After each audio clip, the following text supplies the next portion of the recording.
Gepleyer Adatlyk radiosyň. Akşamyz haýyrly bolsun hormatly radio dinleýijiler. Şu 2017-nji ýylyň 10-njy dekabry hepdeniň tişenbe güni efirde habarlar gündöligi gepleşigimiziň esasy bölügine başlamadan odal täzelikler dinleň. Olaryň mazmuny bilen sizi men Gözel Hudaýberdi we tanışdyryn.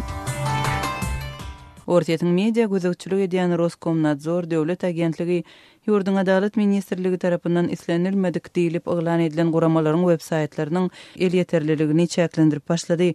2015-nji ýylyň bu kanuny Kremliň ýurtda syýasy garşylygy öjükdirmekde aýyplan guramalaryny çäklendirýär.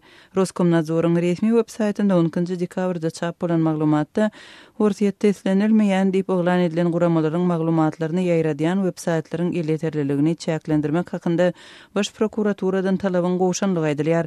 Maglumatda hiçbir guramanyň ady täkik görkezilmändir. Emma sanawda 11 sany guramanyň bardygy aýdylýar. 11-nji dekabrda ortaýatyň häkimetleri öňki oligark Mikhail Khodorkovskiy tarapyndan esaslandyrylan hökümete degişli bolmadyk açyk ortaýat proýektiniň ençime web saytyny petiklediler.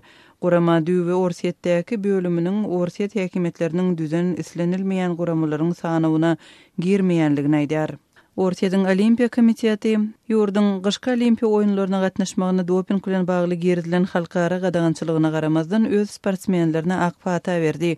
Ortaýatyň Olimpiya komiteti 10-njy dekabrda duşuk geçirip, Günorta Koreýanyň Pyeongchang şäherinde geçiriljek olimpiada boýunça öz pozisiýasyny hara alyp maslahat etdi. Munyň öňü teresinde Halkara Olimpiya komiteti 9-njy we 25-nji fevral aralygynda geçiriljek olimpik oýunlaryna ortaýatyň gatnaşmagyny gadagan etdi we ortaýatyň dopingga garşy düzgünleri öňgörülip eşidilmedik derejede manipulyasiýa etmeginiň subutnamalaryny öňütürdi.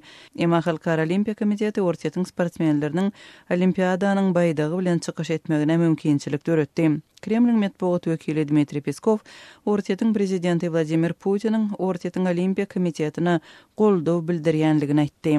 Gazagstanyň merkezindäki Garaganda regionunda onlarça magdançy kendinden çykmakdan ýüz öwrüp zähmet haklarynyň artdyrylmagyny talap etdi. Garaganda regional administrasiýasynyň 10-njy dekabrda aýtmagyna görä 200 çemesi magdançy Şahtinskdäki 4 sany kömür keninde 2 gijesini geçirdiler. Hiç taşlayış şyglan eden magdançylaryň takyk sany nämälim galýar. Regionyň häkiminiň edarasy magdançylaryň we olaryň bileleşiginiň ençime wekiliniň yerli häkimetler hem kän eýeti ArcelorMittal Temirtau kompaniýasynyň resmileri bilen gepleşik geçirýänligini habar berdi. Bu kompaniýanyň resmileriniň Azat Ýewropa adatlyk radiosyna aýtmagyna görä, kömür käninde işleýän magdançylaryň esasy talaby olaryň aýlyklarynyň 2 hisse ýokarlandyrylmagyna degişli we olaryň talabyny berja etmek üçin täze şertnamanyň taslamasy taýýarlanypdyr. Agdalan kompaniýa tebigy baýlyklara eýe bolan Gazagstanda 8 sany käni işledýär. 2016-njy ýylda kompaniýa 4 million tonna polat öndüripdir. Dünýäde ykdysady ösüş şu ýyl 3% ýokarlanyp 2011-nji ýyldan beri iň ýokary görkezije ýetdi. Muňa ortaýatyň Braziliýanyň, Argentinanyň we Nigeriýanyň ykdysady çökünlükden çykyp başlamagy täsir ýetirdi diýip Birleşen Milletler Guramasy ma'lum etdi.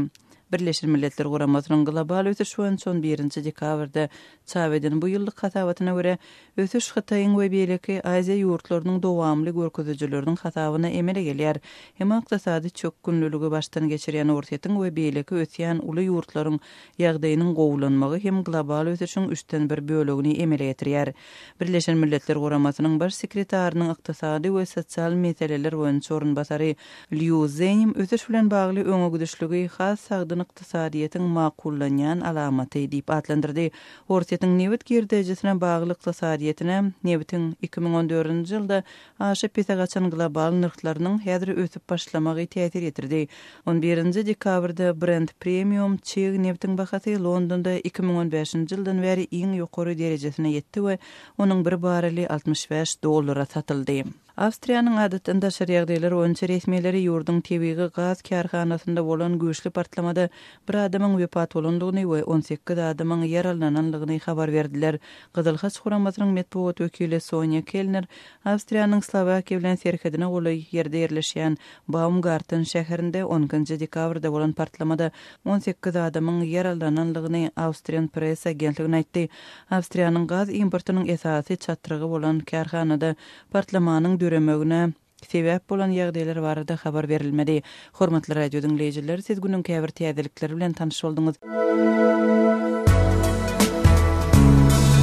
Adatlygy isleýän wagtyňyz isleýän ýeriňizde dinlemek isleýäňizmi?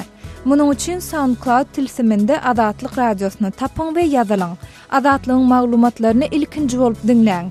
Play Store'dan ýa-da iTunes'dan SoundCloud'un tilsimini indirmek ýatdan çykarmaň.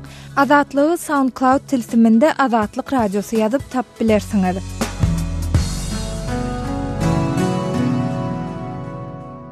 Gepleýär Adatlyk radiosy. Hormatly dinleýijiler, habarlar gündeligimize başlaýarys. Eferde siz bilen men Hudaýberdi Hally. Türkmenistanyň döwleti degişli edara kärhanalaryny, şol sanyny kanun goraýjy organlarda iş orunlarynyň kemeldilejekdigini Adatlyk radiosynyň ýurt içindäki çeşmeleri aýdýarlar. Adatlygyň ýagdaýdan habarly Liwapdaky çeşmesi şeýle diýär.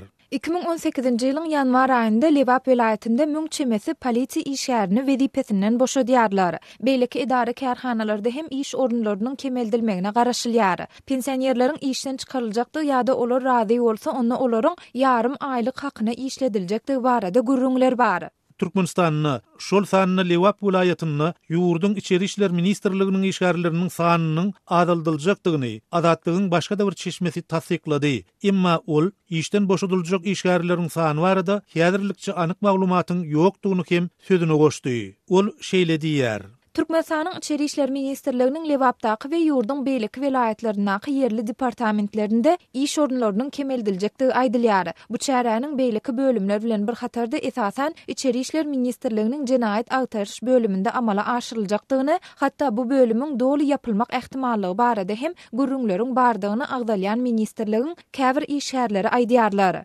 Adatlyk radiosyny Liwapda Müň çemesi polisiýa işgäriniň öz wezipelerinden boşadyljakdygy barada maglumatlary häzirlikçe ýurdun içeri işler ministrligine ne tasdiklatmak ne de inkar etmek başartdy. Bu waka täze iş orunlaryny düýpli kemeltmek barada Türkmenistanyň döwlete degişli edara kärhanalarynyň ählisine diýen ýaly ýokurdan görkezme berilenligi baradaky maglumatlaryň peýda bolmagyndan bir hepde soňa gawat geldi. 4 dekabrda Türkmenistanyň döwlet büdjeti tarapyndan maliýeleşdirilýän ähli edara gurumalary, şol sanyny Newit gaz pudugyna degişli kärhanalary şu ýylyň 1 dekabryndan ýa-da 2018-nji ýylyň 1 ýanwaryndan iş orunlaryny 30% kemeltmek barada ýokurdan görkezme gelip gowuşdy diýip Kronika Türkmenistan neşri habar berdi. Şonda döwlet edara kärhanalarynyň işgärleriniň onlar söz bilen söhbetdeş bolan Aşgabatly synçy Amanrat Bugaýew Türkmenistanyň içeri işler ministrliginiň ýol hereketine gölegçilik gullugyny, dokma senagaty pudugyny,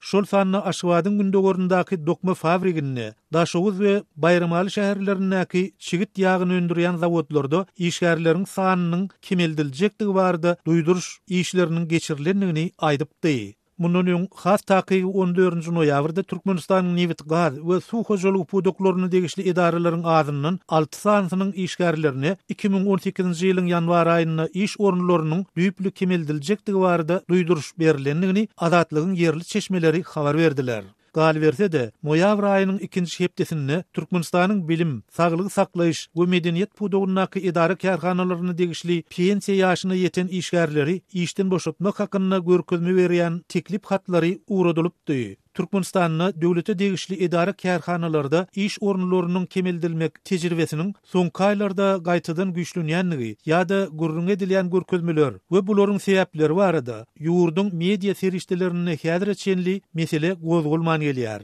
Yerli synçylaryň we ýaşaýjylaryň ençemesi bu çäräniň sebäplerini dünýäde energiýa serişdeleriniň bahasynyň aşaklamagy netijesinde Türkmenistanyň öz garaşsyzlygyna eýe bolaly bäri iň agyr ykdysady krizisi başdan geçirýändigi aýdylýan döwürde türkmen häkimetleriniň büdjet çykdyjylaryny azaltmak tagalalarynyň bir bölegi diýip düşündirýärler.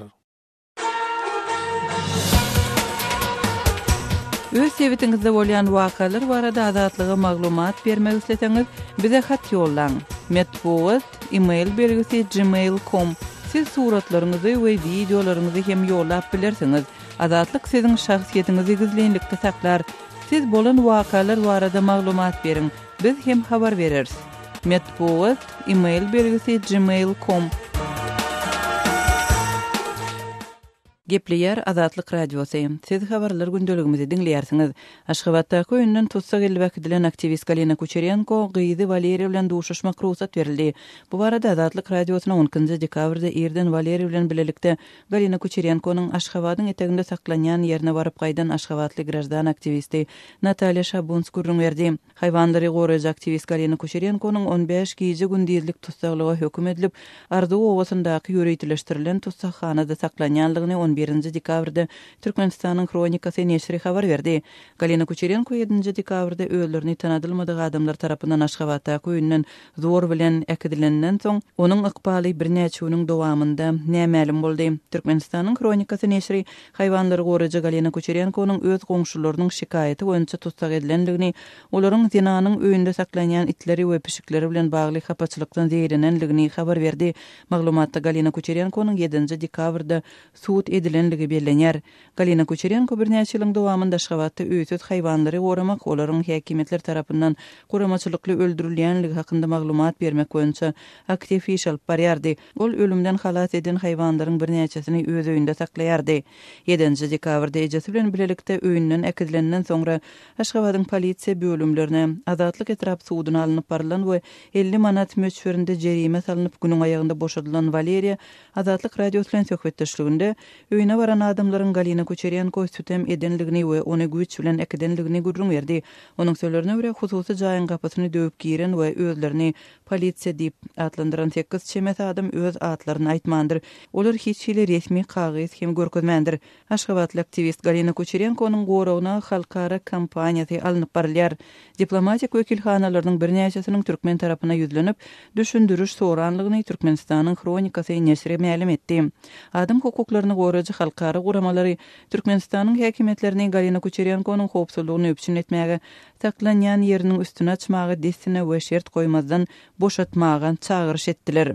Halkara guramalarynyň Galina Kucheryenko'nun eden etdilikli tutsak edilmegini ýazgaryp ýaýradan beýanatynda aktivist ýananyň ogurlanmagyna we tutsak astynda hem daşky dünýäden üzgünlükde saklanmagyna jogapkärleriň kanunyň öňünde jogap bermegi hem talap edildi. Düýü Birleşen Ştatlarda ýerleşen Human Rights Watch guramasy 8 dekabrda ýaýradan beýanatynda Türkmenistanyň halkara partnerlaryna çağırış edip Türkmen hökümetinden Kucheryenko'nun nerede saklanýanlygy barada gyssagly maglumat bermegi we ony boşatmagy talap etmäge ündedi. Şol güniň özünde adam hukuklaryny goraýjy guramalaryň ýene bir näçesi çykyş etdi. Biz Türkmenistanyň halkara partnerlaryny Galina Kucheryenko'nun ýagdaýy boýunça aladylanma bildirmek üçin we ýurdun häkimetlerini ony we beýleki adamlary olaryň pikir azatlygyny hem beýleki esasy hukuklaryny parahatçylykly hem kanunçylykly berja etmegi sebäpli ýydarlamagyny besetdirmek üçin bar bolan ähli mümkinçilikleri ulanmaga çagyrýar diýip adam hukuklary boýunça halkara partnerligi guramasynyň müdiri Bridget Dufour beýanatda belledi. Adam hukuklaryny goraýjylar Türkmenistanda grajdan aktivistlerine olaryň maşgala gydalaryna we kararsyz jurnalistlere garşy batyrşylaryň barha güýçlenýänligine ünsü çekýärler.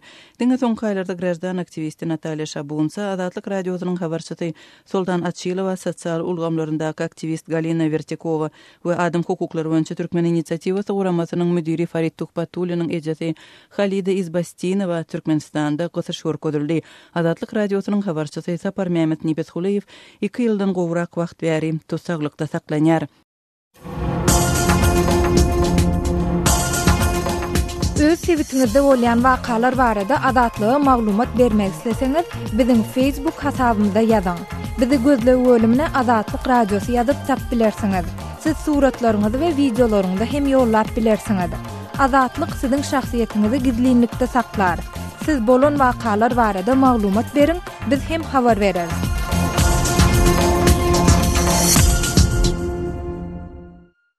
Gepleýär Azatlyk radiosu. Habarlar günneligi gepleşigimizde men Sahra dowam etdirýärin.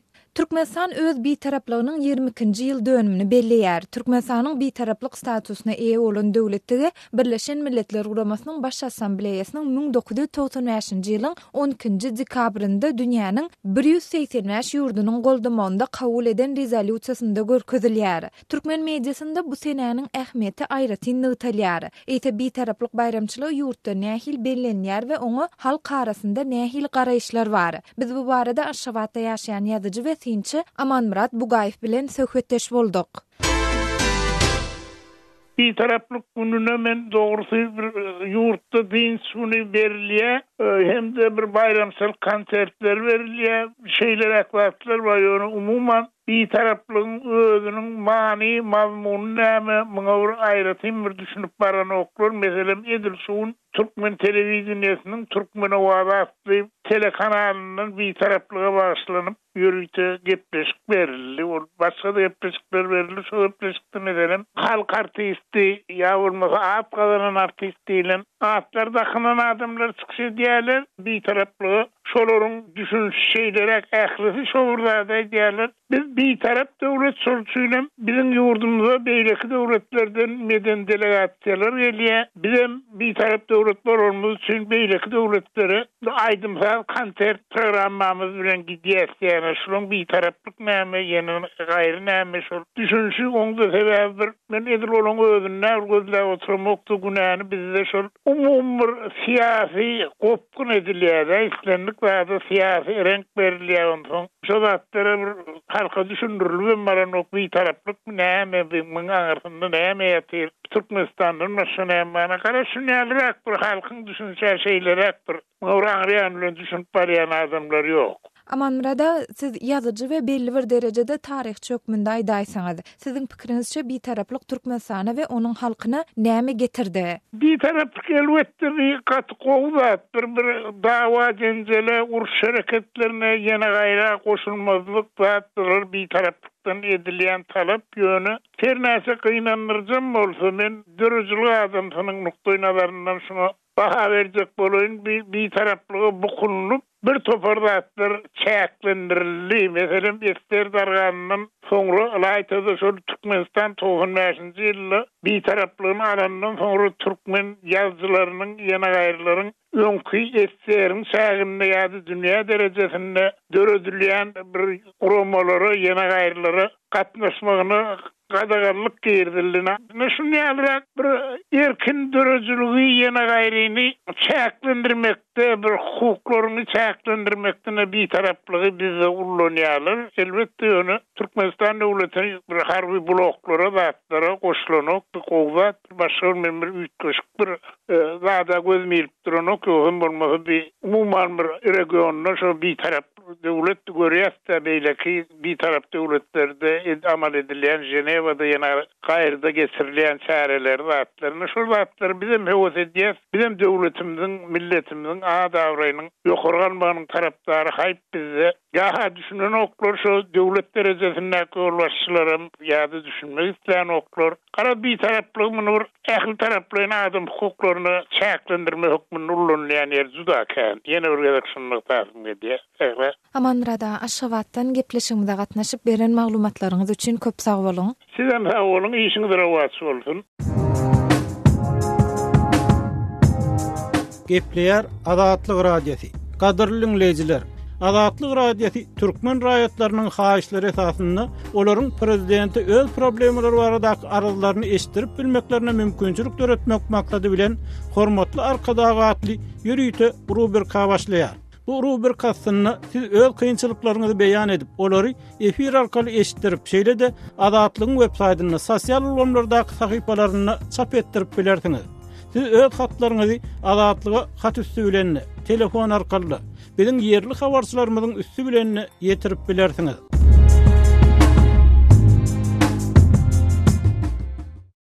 Gepleýär Azatlyk radiosi. Habarlar günneligi gepleşigimizde men Sehra dowam etdirýärin. Soňky 2 ýyldan bäri Türkmenistanda dermanlaryň bahalarynyň ýygy derli ýokurlanýandygyny ýaşaýjylar aýdýarlar. Olaryň käbiriniň bahasy ortaça 30-40 göterim ýokurlanan bolsa, käbiri 50-60% gymmatlady. Ýaşaýjylaryň aýtmaklaryna görä bu gymmatlama döwlete değişli dermanhanalarda hasem ýiti duýulýar. Hususy dermanhanalar konvertasiýadan ejir çekýän bolsalar, döwlet özüne değişli dermanhanalar üçin hem konvertasiýany çäklendirýärmi diýip dermanlaryň bahalarynyň ýokurlanyşyny ýokurlanmagynyň sebäpleriniň özlerine düşnüksiz bolýandygyny ýaşaýjylar aýdýarlar. Döwlete degişli dermanhanalarda saglyk ähtiýaçlyk pasporty bilen ýeňillikli berilýän dermanlaryň köpüsi asla tapdyrmaýar. Şeýle dermanhanalaryň dermanlary dol bahasyna satýan bölümlerinde satuwda görse bolýar. Ýöne olaryň bahasy hususy dermanhanalara garanda ýokary. Aşgabatyň ýaşaýjysy 70 ýaşly pensioner Hemra aganyň aýtmagyna görä,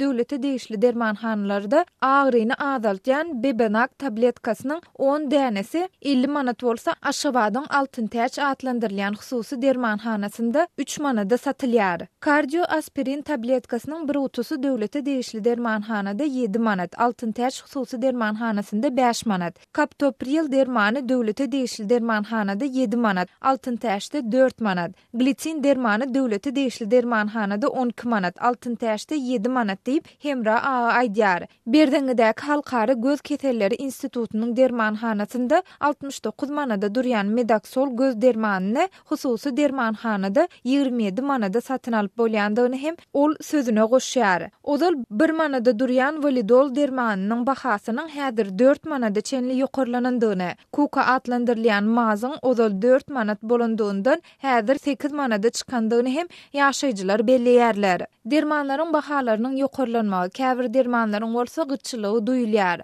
Türkmenistanda öndürilýän dermanlaryň hiliniň juda pesliginden deýrenýänleri bar. Saglyk öýlerinde we hastahanalarda näsaglara ýeňillikli berilýän dermanlaryň sanynyň azaldylmagy bilen sosial taýdan goraw pes maşgalalaryň az pensiýa alýan pensionerleriň kesellerini bejertmekde uly kynçylyklar bilen ýüzeýid bolýandygyny ýaşaýjylardan eşitse bolýar.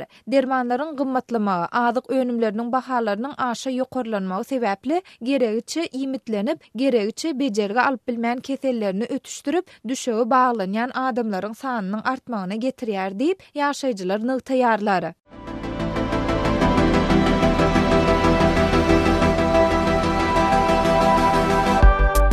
Hormatly radio dinleyijiler, Azatlyk radiosynyň gepleşiklerini gysga tolkunlarda her akşam Aşgabat wagty bilen saat 7-den 9-a çenli 6060 kHz ýyglyklarynda 49,5 metrlerde ýa-da 11890 kHz ýyglyklarynda 25,12 metrlerde dinläp bilersiňiz. Tolkunlarymyzy ýene gaýtalýarys. 6060 kHz ýyglyklarynda 49,5 metrlerde ýa-da 11890 kHz ýyglyklarynda 25,12 metrlerde dinläp bilersiňiz. Azatlyk radiosynyň gepleşiklerini dinleň. Gepler Azatlyk radiosu. Efirde men Şaýmyrdan Ulumrady Kabuldan siz bilen. Awganistanda bilim ulgamynda biraz ösüşler boldy. Türkmen çağalary mekteplerde bilim alýar. Türkmen dili hem Awganistanyň esasy kanununda 3-nji yerli resmi dil hökmünde kabul edildi. Awganistanyň Magarib ministrligi tarapyndan türkmen dilinde okuw kitaplary çap edilip başlandy. Ýöne bu ugurda kynçylyklaryň bardygyny türkmen wekilleri aýdýar. Türkmen dilinde okuwçylara bilim berer ýaly muallimlaryň kemçilik edýändigini bildirýär. Şo sebäpden Awganistanyň Magarib ministrliginiň türkmen dil bölüminiň tagallasy bilen okuwçylara türkmen dilinde sapak berýän muallimlaryň talantyny ýokurlandyrmak boýunça Kabulda 3 günlük okuw maslahaty geçirildi. Maslahatda türkmen diliniň kynçylyklary barada gurun edildi. Demirgazyk Awganistanyň Balx vilayatynda türkmen çağalaryna öz ene dilinde bilim berýän Anayatullah Han türkmen dilinde çap edilen okuw kitaplarynyň ýeterli däldiginden nägelilik bildirdi. Okuw maslahatynda şu mesele barada hem gurun edilendigini bildirip ol şeýlediydi.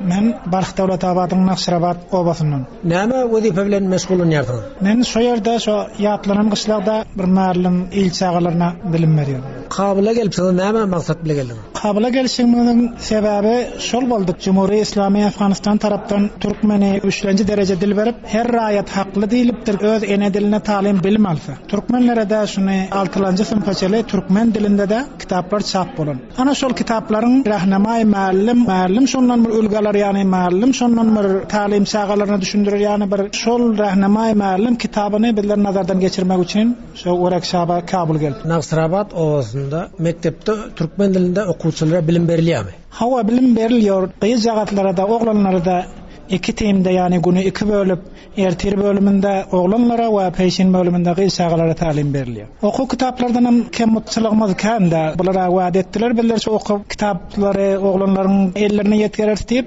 lekin hala çelebilirler kitaptan mükemmelde bir kücül baran onam şol mallim okuyucularına bir not veriyor yani kitapçılarına yazdırıp şöyle olum bilim öğretiyorlar. Mektepte kıysalarım bilim alya deydiğin oğlanlarım bilim alya deydiğin kıyınçılığa yok mu?